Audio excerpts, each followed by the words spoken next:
Hey, welcome back to Mrs. B Reads. We are working on Dusty Bowling's Canyon's Edge, and this is my period 6 class. There they are.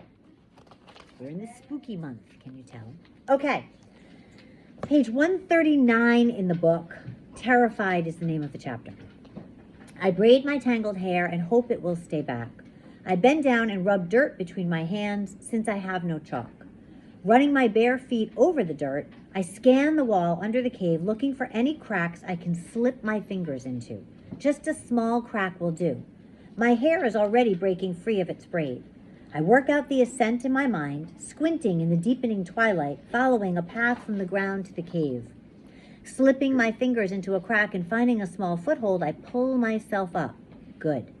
One step at a time, Eleanor. Whose voice is that in her head? That's her what? That's her therapist's voice. Good. I find another foothold and move, one hand above the other in the crack. My parents lived for this when they were both living. Right now, more than ever, I wish I had Dad's skill, Mom's passion. They met on the face of a 1,000-foot-tall cliff. They spent their honeymoon ziplining over rainforests. They rafted the white water of the Colorado. They paraglided off mountains and into canyons. They strapped me to their backs when I was an infant and hiked the Grand Canyon. They taught me everything they knew about the desert, hoping I would one day love it as much as they did.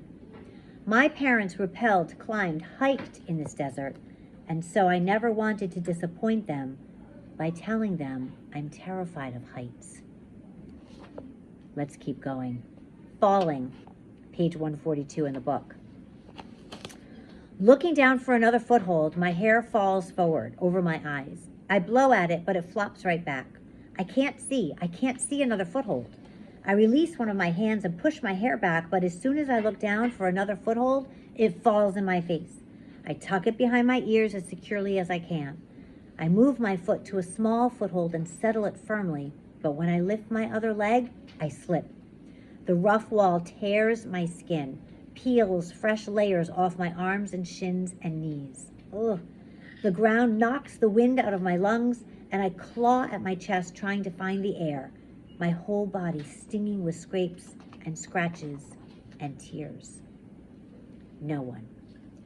I braid my hair again. Once more, I find the footholds going faster, keeping my body close to the wall to save my energy, using my legs more than my arms. One step at a time, Eleanor. Soon I'm 10 feet above the ground. Thunder booms, loud enough to rattle my teeth, my insides, my fingers. They tremble as I look down for a new foothold.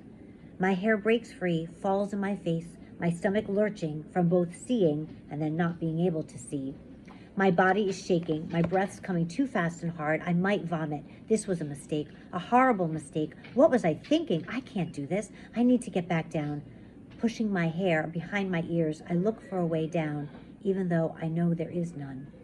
I slipped yesterday after the flood because no one climbs down.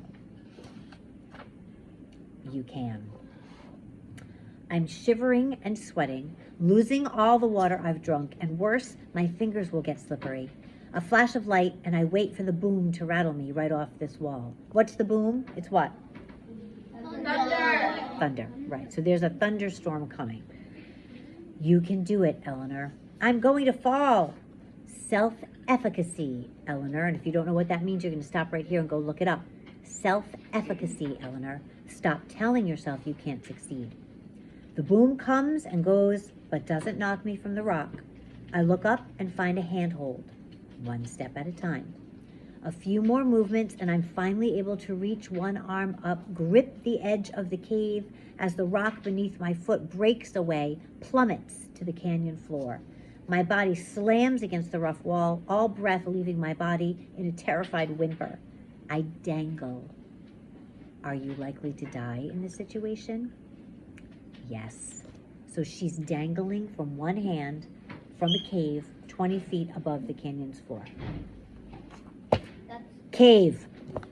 I kick and flail and stub toes and tear toenails and shred heels, trying desperately to hang on to the wall. Breathe, Eleanor, you're almost there. I peer through my hair for a foothold, my arms shaking to hold my full weight. I find one. I settle my bare foot firmly and pull myself up, grunting, growling, teeth grinding with the effort. I crawl the few feet across the small cave and lean back against a bumpy wall of stone, waiting for my heart and breathing to calm. Grateful I mostly used my legs for the climb instead of my arms. They wouldn't have held otherwise. I toss my rope and boots on the floor. It's cool in here, but the icy canyon winds won't freeze my shredded skin, and raging floodwaters can't reach me. I hope they can't reach Dad either, wherever he is. Anger. So this is a haiku. 5 syllables, 7 syllables, 5 syllables. Watch your anger cues: heart racing, body shaking, breath out of control. Rage. My head topples forward and my hair once more falls in my face. I breathe so hard that my hair rises and falls with my hyperventilating. I pull the razor-sharp chunk of shale from my pocket. Make sure you're being kind to yourself, Eleanor, no matter how angry you feel. I press one finger to the edge until it stings before grasping several long strands. I rub the sharp stone against my hair until it tears apart. Gripping the sharp shale with so much force that it cuts into my hands and blood drips onto the floor of the cave. Make sure you're being kind to your body. I work at hacking, tearing, ripping, sawing my hair out piece by piece. Never ever harm yourself. It takes forever with the rock. It tears the roots out of my scalp, leaving my hair jagged. Pay attention to your anger cues. But I won't leave a single piece of hair that can fall in my face ever again. What can you do to manage that anger? My teeth clench and my body vibrates and my heart races with rage as I hack, tear, rip, saw my hair out. Relax your body. When I'm done, I feel the cave floor covered in my hair, and my hands covered in blood, and my head covered in an uneven, torn mop of only after hair. Remember your deep breathing. My rage overflows as I throw the brittle chunk of slate against the cave wall, and it shatters into pieces. Screaming. And I scream and scream and scream. And my screams fill the cave and they spill over the side, blending into the trill of the red-spotted toads and into the shrill of the cold, windy canyon, and the winds carry my screams away. I'm screaming out the last of my water, but I can't stop. I scream until my chapped lips are stretched so thin the cracks open and bleed into my mouth. I scream until my voice crackles and breaks and then is gone. I reach out and swipe the hair away from my body, scatter the hair across the cave floor, push it frantically over the side. When lightning flashes, I see my bloodied hands have left dark streaks across the stone. The hair slides over the edge of the cave into the canyon to be carried away by the winds, along with my screams. Gone. Collapsing against the wall of the cave, I drop my face into my bloodied hands. My energy is gone. My voice is gone. My before hair is gone, along with all of my before. Feeling. This is a haiku again. Being alive means 5 syllables. Sorrow, joy, pain, love, anger. Feeling all the things. Numb. I pull my legs up to my chest and gently rock, my feet pressed to the cave floor, the bumpy wall digging into my back with movement. I focus on securing my wall. I shove muddy globs in holes. I stuff bloody rags in the cracks. I smear reeking black tar over the surface so nothing can get through. Don't build your wall, Eleanor.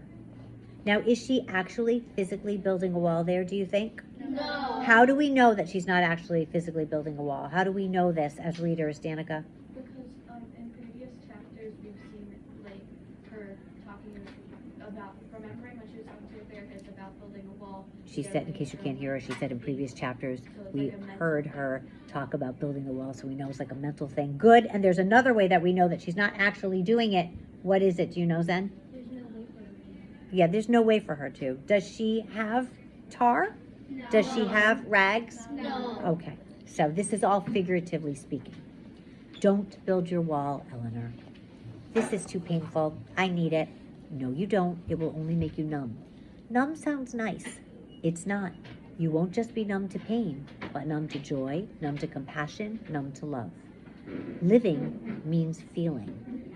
Tell me, Eleanor, do you want to be dead? No, because no longer feeling means you are dead.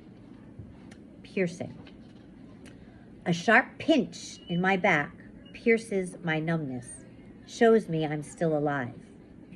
Any guesses what that pinch might have come from? It feels as though someone has stabbed me with a saguaro needle. I let go of my knees and grasp frantically at my back, and now something is crawling, creeping on my skin. I let out a soundless shriek, jump up, and hit my head on the low ceiling. Another sharp pinch. I've been stung twice. By what, I don't know. Dizzy from the blow to my head, I struggle to peel off my tank top in the small space and then throw it in the corner of the cave away from me. I grab my boots and strike and slap and slam them against my shirt in the flickering light, trying to kill whatever might be inside. When lightning strikes, I see the scorpion crawling out and smash it again with my boots. I try to make out what kind it is in the flashing light. The small size and shape tell me all I need to know. Stung. I have been stung by a bark scorpion, the most venomous scorpion in the desert. Twice. My thirsty veins desperately lap up every drop of venom. My back begins to burn. The flame spreads like ripples over my skin. Someone has taken a blowtorch to my outsides and filled my insides with ice. My head spins, my tongue swells, my muscles twitch, my eyes roll, my insides roil. I lie on my side, pull my legs up to my bare chest, and concentrate on not vomiting what muddy water I might have left in my stomach. She'd been stung by a scorpion. Twice. Go and Google that kind of scorpion. You'll see how bad it is. Don't forget to like and subscribe. Thanks.